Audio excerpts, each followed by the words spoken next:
Call a question and comment. Call a question and comment. Nathan. Hotel. What's up? All right. Look, I'm calling not about the African spirituality, but I'm calling mostly to ask you some questions Okay. concerning your history. I see you have a African name on the TV, Right. and I think I know your grandparents. I know your dad and your mama. Mm-hmm. How do you call yourself an African? You're a mixed blood, so how do you call yourself an African? I'm African descent.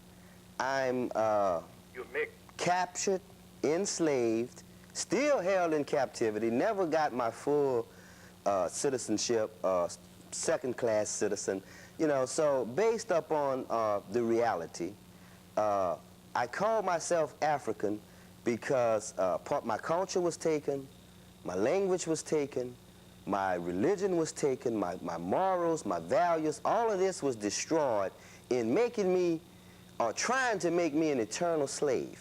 Wait a minute. Wait, you asked the question, let me answer. You're not answering it correctly, though. But part of trying to regain my sanity, trying to regain who I am as a human, is to select an African name.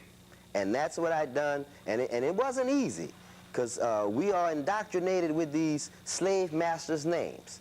My father didn't take this lightly. He said, you got a good name. Why would you want to? He just didn't understand the level where I'm at, that it's a European slave master's name. And now, 140 years after slavery, we still carry our slave master name because our consciousness is still enslaved. So as I break free, as my consciousness becomes free, I have no other choice but to select an African name. I know you're going to try to cut me off, but I know some Nigerian people who will not accept you as an African. If you would go to Africa now... Yeah, I agree. I know some right here. I talk to them all the time. But, you know, you have to look at the British colonized Nigeria. Next to the French, there's no other group better at brainwashing people than the British.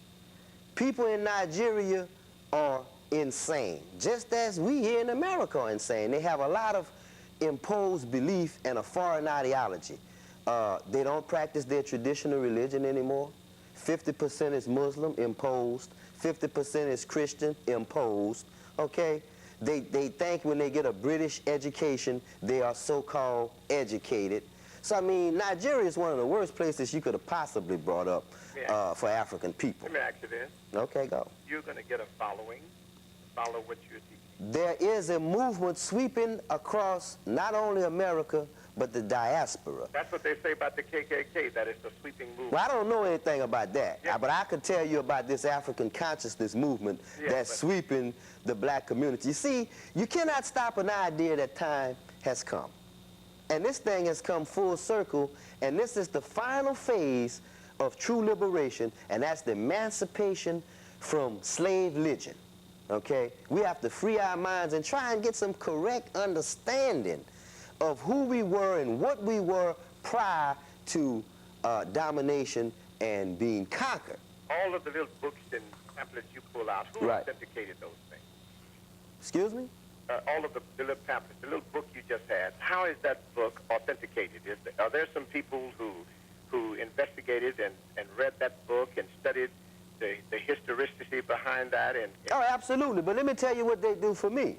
When I read something like this, the first thing I do is go to the bibliography. I want to see who he read or who she read. And then, like I said, the approval, study, know thyself. You have to check these things out for yourself.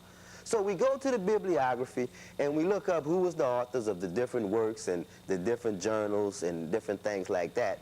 And you find out which of them is recognized as being an authority and which, you know, that's how you do some real research. Yeah, well, I agree with you in part, but I think that before I would put any trust in what you are showing on television, before I put any trust in that, I would really have to do some research and find out who that person is, because... And that's all and listen, brother, that's all I'm saying. You should not surrender your...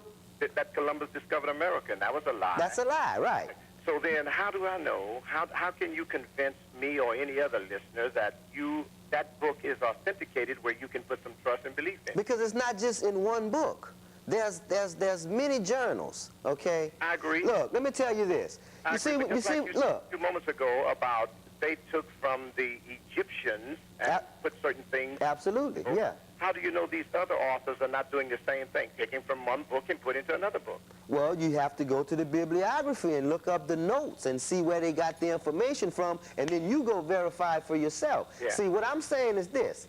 I want to stimulate you and challenge you to do the research yourself.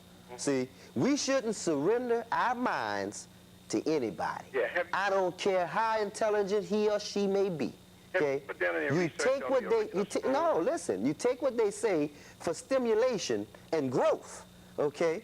Some of the stuff you may have to discard, you can't even use it, but some of it you can.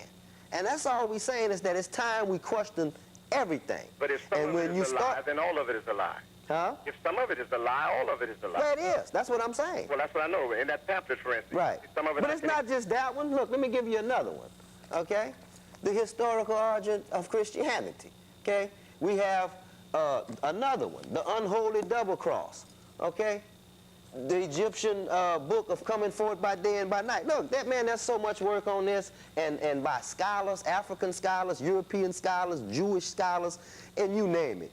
I mean, the truth is out here now, and there's just no reason for us to remain ignorant willfully. But you haven't said anything to convince me yet, bro. Okay, well, do some research. Yeah, I've done a lot of research. That's all I'm saying. I've done a lot of research. Okay, Asante Sana.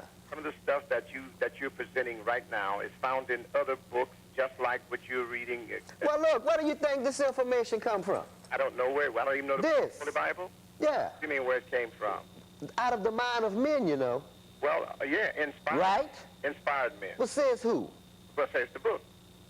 The book was written by men. See, that's insanity, okay? You see what I'm talking about? You cannot prove... Are you the same Nathan that went to prison? Yes. Okay, are you Yes, I was held in captivity. Yes, I was, yes. Are you the same Nathan that still smokes marijuana? Of course not. And come on television and try to lead other people? People that you don't know you, but there are a lot of people who do know you. Well, look, I don't have anything to hide. I am who I am. No, you're I am proud to be an African liberator, freedom fighter. I am running away from European oppression and from brainwashed Negroes who want to hold me to the plantation and keep me thinking being a servant. And that's not what it's about. There's many good brothers and sisters right now sitting in jails and prisons in America, lives being destroyed, not because they've done anything wrong, because they are black. And that's the bottom line. And for you Negroes that happen to escape and feel that, you know, you something special, stick around. Your time is coming. Okay, well, I mean... Asante Sana, let me get back to the program, because we have a lot more information, and we don't want you to leave. No, stick to it. Go ahead and get to your program. All right. I enjoyed talking with you, but I still think that you're a little bit brainwashed yourself, and I'll talk to you later. Okay, Asante.